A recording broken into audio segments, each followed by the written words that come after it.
Nothing says happy birthday or congratulations like a beautifully frosted cake. With just a few steps, you can frost a cake with confidence and enjoy the oohs and ahs from your guests. You'll need this basic equipment: a long serrated knife, cake plate, waxed paper, simple syrup, pastry brush, offset spatula, frosting. Step 1. Make flat tops. If the cake layers have dome-shaped tops, you'll need to trim them to make the tops flat. Place a cooled cake layer on a sheet of waxed paper. This will make it easier to maneuver. Rest your palm on the domed top and hold the serrated knife parallel to the top of the cake. Lightly score the edge where you'll make the cut. Gently begin sawing back and forth into the cake. When you've made one cut, rotate the cake and make another cut. Step 2. Prepare to frost. Put the bottom layer of cake on your cake platter.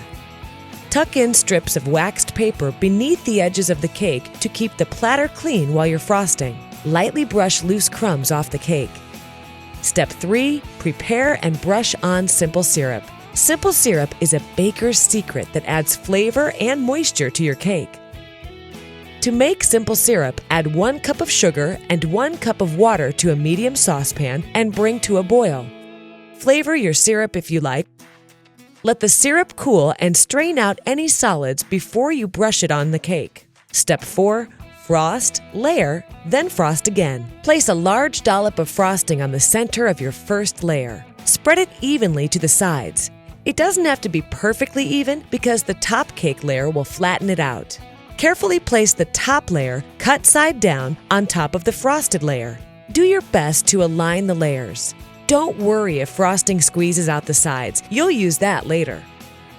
Brush off any loose crumbs from the top and apply more simple syrup.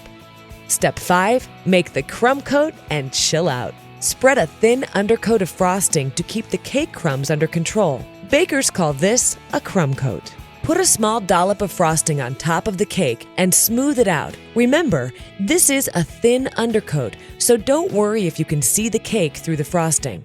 Next, spread a thin layer of frosting around the sides of the cake. Now you can smooth any frosting that squeezed out from between the layers earlier. Chill the cake in the fridge until the frosting is firm to the touch. If you're in a hurry, pop it in the freezer. Step 6. Add the final coat of frosting. When the first layer of frosting feels firm, it's ready for the final coat. Put a big dollop of frosting on top of the cake and spread first over the top, then down the sides, rotating as you work. For a super smooth finish, dip your offset spatula in hot water. Shake it off, then use it to smooth the frosting. The heat from the metal melts the frosting just enough to even out any dips and bumps.